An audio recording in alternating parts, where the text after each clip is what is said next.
And welcome to this Merton and Sutton Joint Cemetery Board meeting. I am Councillor Paul Cole, and I have to let you know that this meeting is being live streamed. Can we go straight to item 1 on the agenda, which is the election of chair and vice chair for the year 2023 to 2024? Do I have a nomination and a seconder? Caroline Charles. Thank you, Councillor Willis-Croft. Chair, is that all right? Do I have a seconder? Thank you, Councillor. So that means Councillor Caroline Charles is duly elected as chair. And it's my pleasure to hand over to the board over to her capable hands. Excuse us while we change places.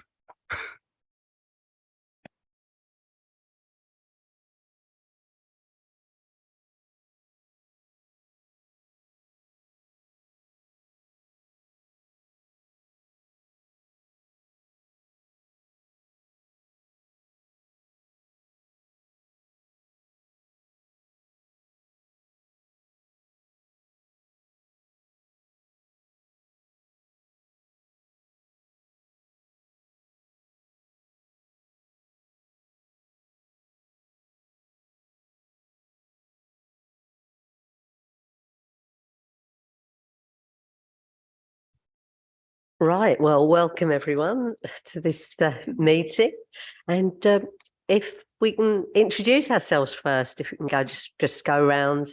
I'm Caroline Charles, and yeah, if we could start with Mark. I'm Mark Robinson, the Cemeteries Manager and the Board's Registrar.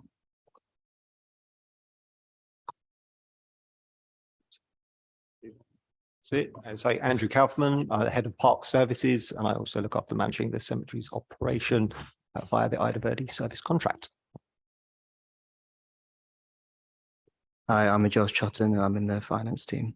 I'm Zoe Church, I'm Treasurer to the board. Oh, hello, I'm Zoe Church, I'm Treasurer to the board. I'm Councillor Sam Cumber, one of the members of the board. Councillor Rob Beck from Sutton.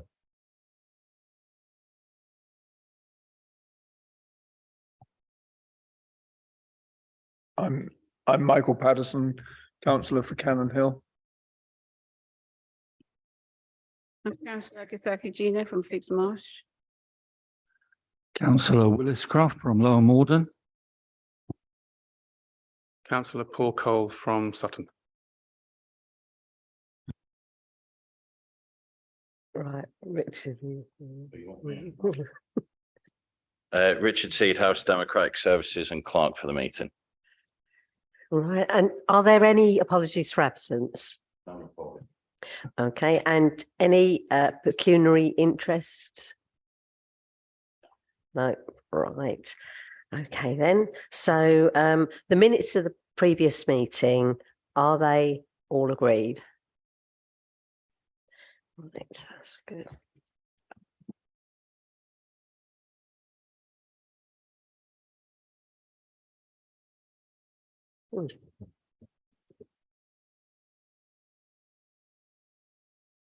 All right, now I'm trying to. Oh yeah, here we go. Right, so item number 6 is the annual governance statement. So over to Zoe. Oh, so, right. Thank you. So paragraph 1.1 sets out why this report has been presented to you. We have to consider the annual governance position for Merton and Sutton every year. So we do this at the closing or account closure meeting, where we review, we set out how we feel the governance arrangements have been set out.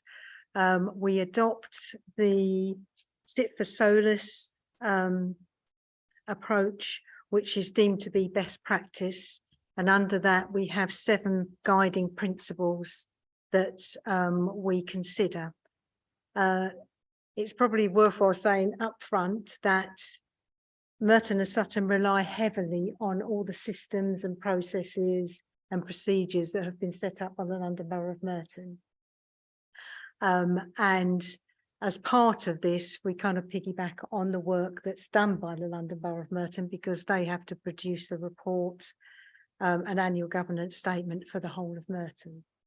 And the main sort of driver of that report is the head of internal audit, who happens to be the head of internal audit for Sutton as well. So she does exactly the same thing for Sutton. So she has gone through and reviewed all the evidence and looked at all the audits that have been carried out during the year. And then at paragraph or section 8, she has concluded that our governance framework is fit for purpose.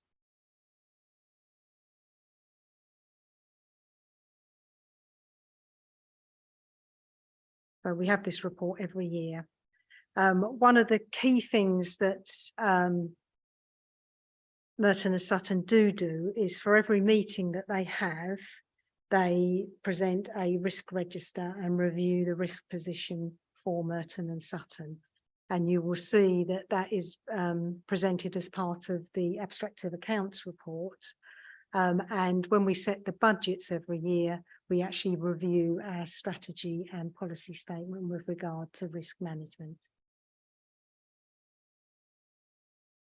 That's Anyone got any questions or comments? No. Right. Okay, then we'll move on to item 7, which is the approval abstract of accounts. So it's over to Zoe again.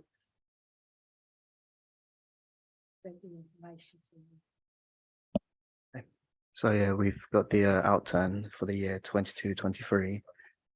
Oh, can you hear? Yeah.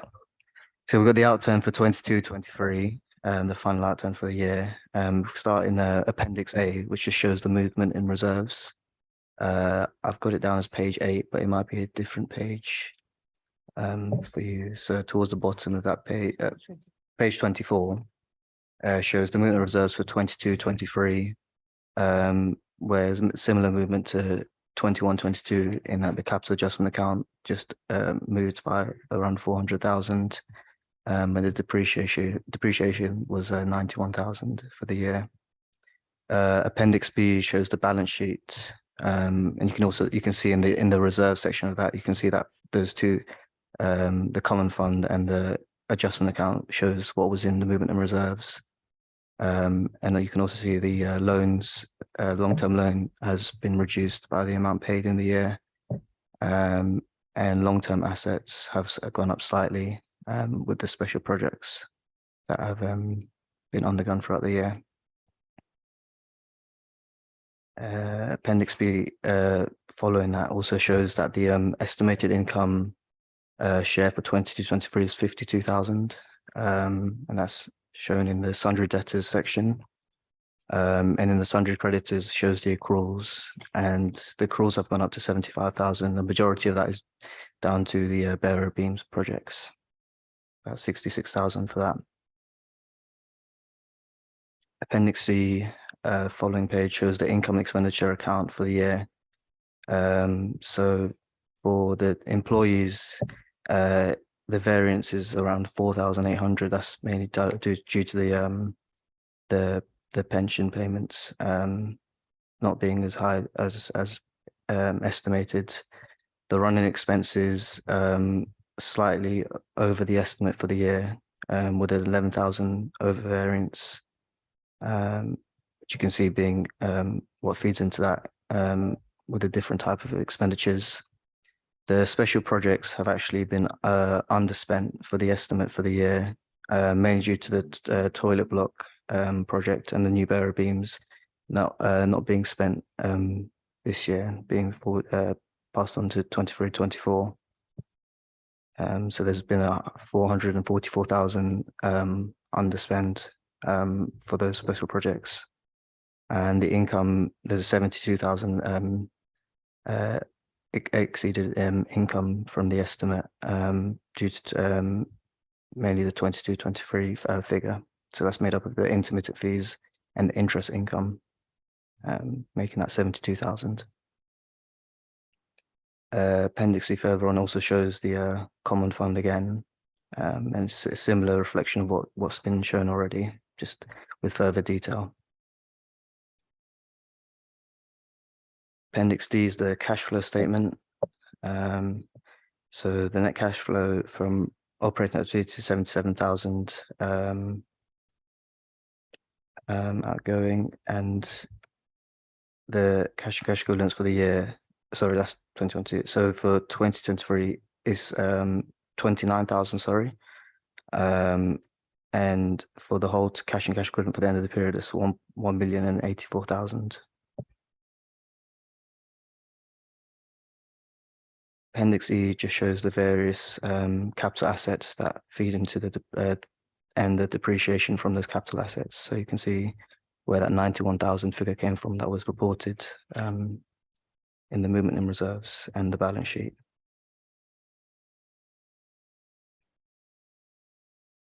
And there's also an estimate following that for the 23-24 year, shows, and the estimate being 121,000 for that year.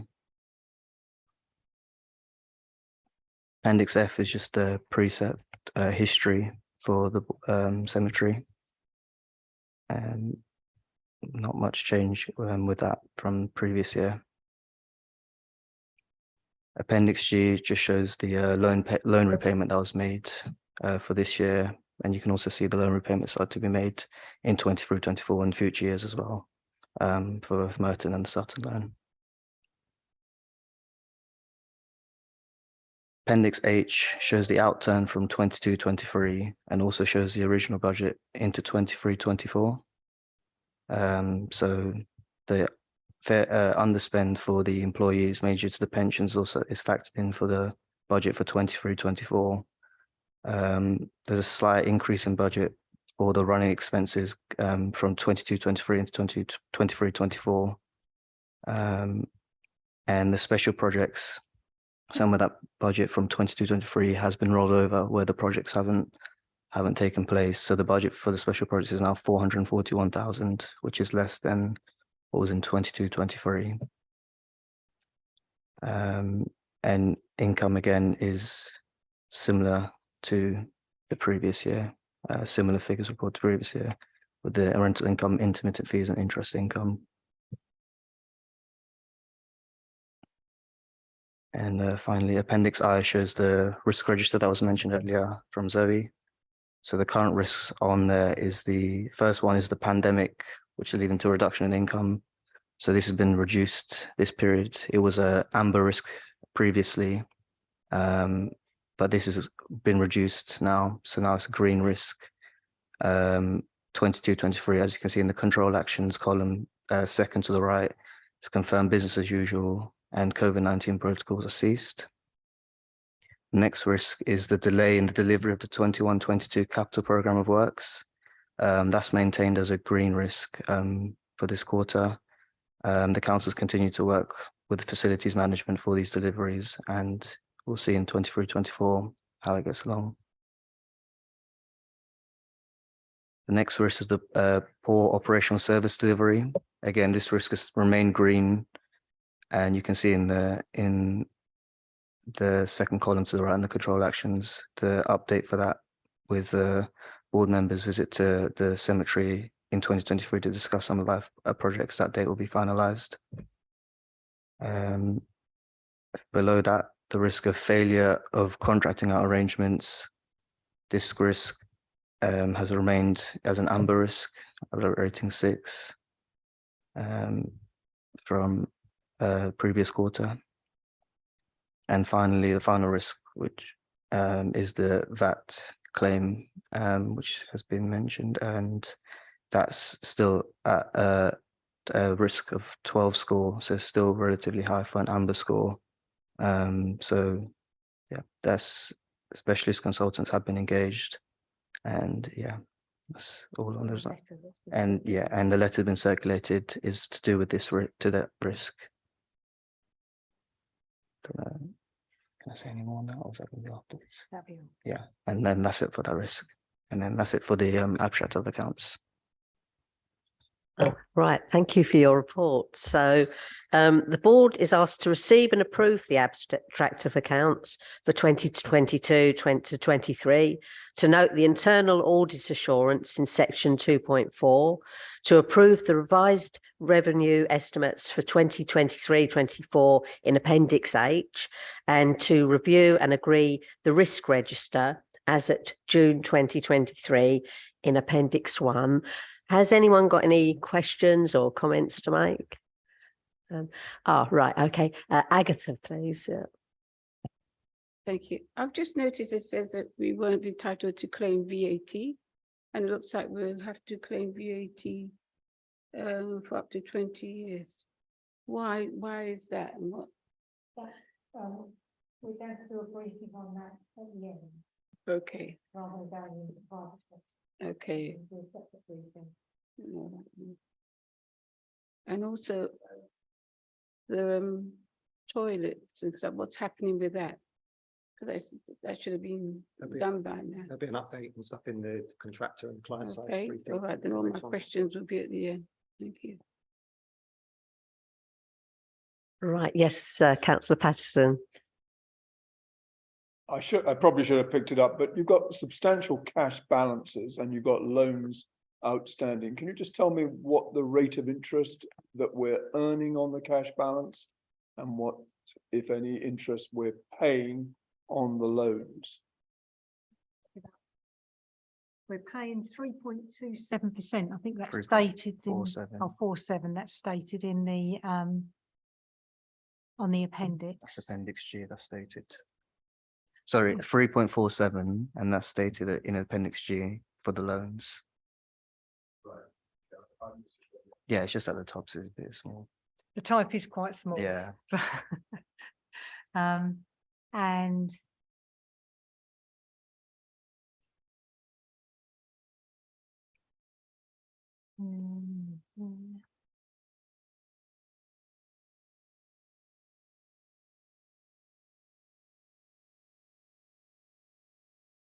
I've used 1.76% in calculating the interest due on balances. So that'd be balance on the common fund. Sorry, we're earning 1.75. 76. Okay. Yeah.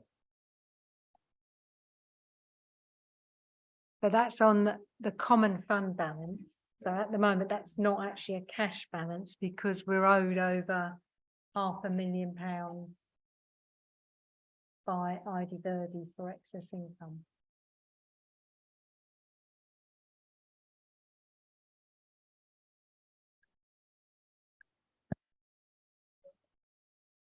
Has anyone got any other comments? Oh, yes, Councillor.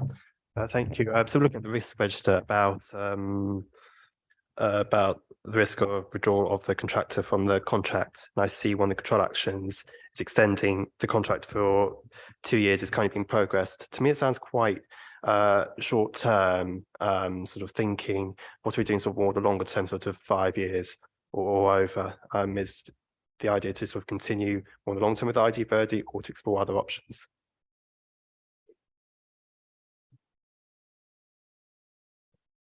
Yeah, sorry about that, Councillor. Yeah, so I think the intention is, as I say, we're certainly looking at a two-year extension to the ID Verdi contract, and this is kind of based on performance and obviously some of the added value that's been brought to the contract over recent years.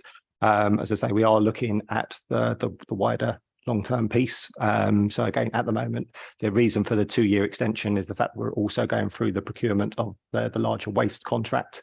So again, that obviously the 2 years that's been brought on that process is really to sort of take us through the waste sort of program implementation, and then that will kind of mean we're in a better place then to take that one forward. So at the moment, it's the 2-year extension is the one that's being looked at.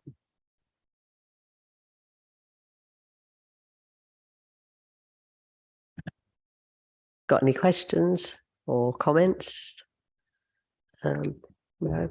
Okay, then in that case, the board has noted the report and comment on it within the recommendations.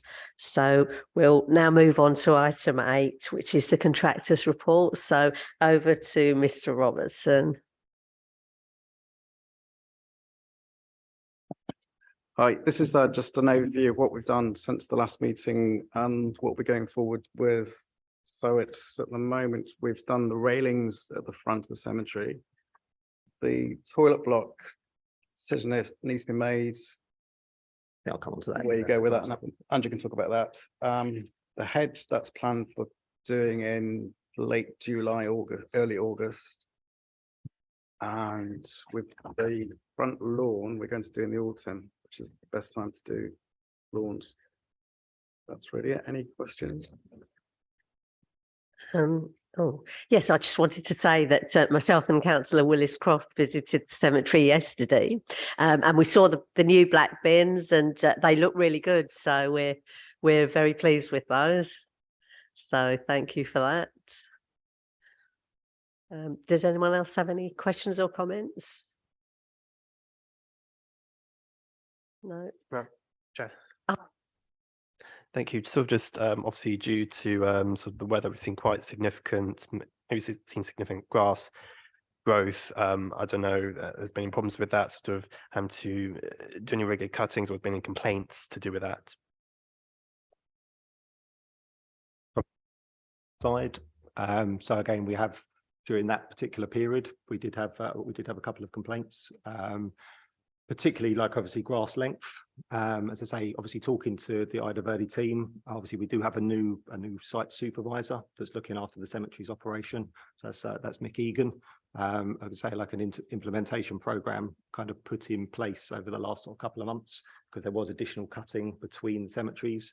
Again, obviously that particular service obviously provide in addition to the to the resources deployed on the contract. So the guys picked up at the weekends. Again, I don't know, obviously, Councillor Charles and Councillor Williscroft, but whether you noted the grass on there, but I think all the sections now between the cemeteries are all caught up. Obviously, we do have areas of longer grass that was left during the May period. And again, that's kind of more of a biodiversity thing.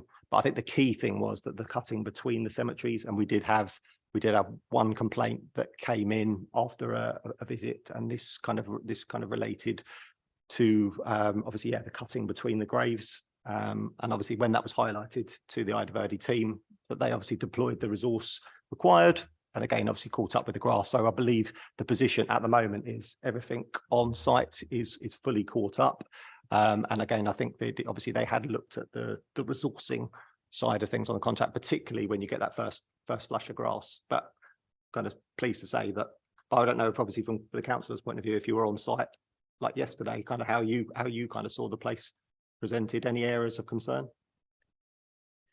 No. Oh no, go ahead, Councillor. No, Andrew, I can report we had a good look round, and we were looking for areas of concern, and I couldn't find any. That's good to note. Thank you very much, Councillor Williscroft. But no, hopefully that's okay, Councillor. But again, as I say, if people wanted, we've got the detail of the response that we provided, obviously to the family that had raised the concern, and again, obviously the time frame at which we picked that one within the sort of the 10 contract day period for rectification. Thank you. Yes, thank you. And the other area we did notice was where that gravestone had been damaged by the truck. So yeah, so that really looks nice now, and we were very impressed with it, myself and James. And yeah, and the bollards that you got around there is really good. So hopefully the family are pleased with that. I'm glad to hear it. It was positive feedback and stuff from the family concerned. So thank you. There any more questions or comments? Right, okay, well, if not, then we'll note the board's noted and reported and commented on the recommendations. So we move on to item number 9, which is the client report. So over to Mr. Kaufman. Thank you very much, Councillor. Much appreciated. Yeah, so my report obviously sort of kind of primarily looking at, I know obviously Mark's covered the key things within the grounds maintenance operation. Again, obviously from my side of things, we're also the working relationship we have with the FM or facilities management team within the authority. So we have a number of special projects that have gone through the procurement process. So that includes the replacement bearer beams, which they have kind of commenced that particular contract. So 2 sections of replacement bearer beams. We've also tendered the new bearer beams. So that's, as Zoe was mentioning, about increasing our capacity for burial space, because again, obviously we do see the quick rate that the plots particularly get taken up at MSJC. So we need to make sure we're kind of kept up, you know, or above that process. But yeah, kind of happy to say that those 2 procurement exercises are complete, and the replacement bearer beams have started, or will be starting on site this month. With regards to other pieces of work that are being priced at the moment, obviously facilities management team currently working with FM Conways, and that's looking at the both the pedestrian path network and the vehicle access paths and things within the cemetery. As I say, a number of projects happened in 2022-23, which were successfully completed in the time period. But again, obviously these are new projects and kind of expected to start sort of August, September time. I think Councillor Charles and Councillor Williscroft obviously had noted the replacement bins. Obviously in the cemetery, I know we have a number of locations, so the concrete foundations where they have been completed and placed.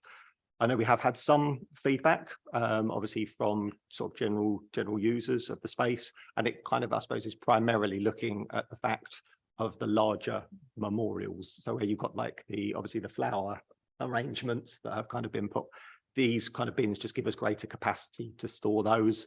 And I know both Councillor Williscroft and Councillor Charles had sort of seen that on site with the previous bins that we were experiencing. And I'm hoping that's going to see a better, I suppose, the fabric or the improvement of the visual that you see in the cemetery when you go in. You don't see those items, you know, in place. Again, in terms of the service, I think Mark's gone through obviously the programs that are in place.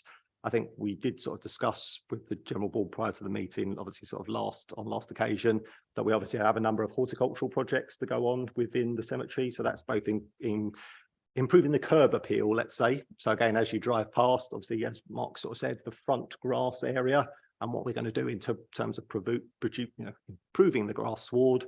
As I say, Mark's team have already started commencing with obviously the rub down painting of the railings, which is looking good. And then kind of later this year, we'll be looking at implementing the replacement of the hedgerow, obviously sort of on the Garth Road side of the cemetery, which I think again will kind of improve the visual appearance. It mentions in the report as well that obviously we have had a change in the cemetery staffing. So Michael Egan has come over sort of in the last month or so to take over the wider cemeteries operation, and we'll pick up MSJC as well. I think the positive thing to note, again, obviously, in terms of previous experience, again, obviously, having worked with him over in Sutton side of things as well, which he's kind of picked up on. So again, he's got a lot of these kind of bringing to the table. And I think, as I mentioned to the councillor earlier, a lot of those areas where we had the issues and things with the grass, Mick was able to sort of deal with that quite quickly. The one element, obviously, within the proposal, which I know I shared with the group prior to the last meeting, was we had like an itemised refurbishment proposal for the toilets and for the waiting room area. As I say, Mark has been working with the wider team as well, putting like I don't think it was a Pinterest mood board together for that, which I would look to share after the meeting today, which kind of highlights all of the key areas within the proposal that we put in. So again, in terms of the window furniture, the internals within the waiting room and the toilet, and the materials palette that we were looking. And again, obviously, we would kind of look to seek feedback from the board via email, which would just allow us to sort of update that proposal and obviously sort of firm up that mood board. And then if the group were kind of happy with those elements, then we'd obviously look at the procurement of that contract. I think that was the main summaries. I think obviously we still have some of the elements with the memorial testing with Peace Memorials, Mark, also sure. Yeah. So again, is that MU? So that's all complete. Yeah, so I think that's the main sort of summaries and things on my report. But any questions from the board? Oh, and the piano. Sorry, Mark has mentioned, yeah, that's obviously as part of the capital program is replacing the piano in the chapel. It will be done as part of the 2023-24 capital programme. We have money put aside for that particular project. So just any questions and things from the wider board with regards to that report? Councillor Charles? Seem very happy. So, yeah, so the board's noted the report, commented on it, and it's within the recommendations. So, right now. Oh. So the next item is the budget for 2023-24. So, I think that might be an error in your there. right. Well, yeah, that's what I thought. And then there's these other two bits.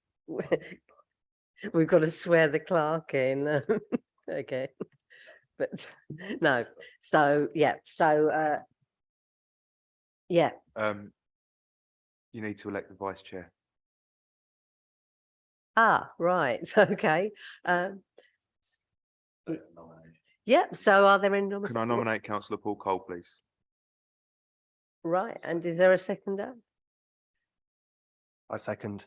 Great. Okay. So Councillor Cole's elected as vice chair. Thank you. Right. And then, so what, we've got a closed session, have we? Or just close the meeting? There's a brief. Oh, yes. Yeah. Okay. Right. Okay. Well, thank you all for attending this meeting. The date for the next meeting, has that been agreed? February next year. Yeah. So that will be the 24th of February, 2024. So time flies, but yeah. So yeah, thank you.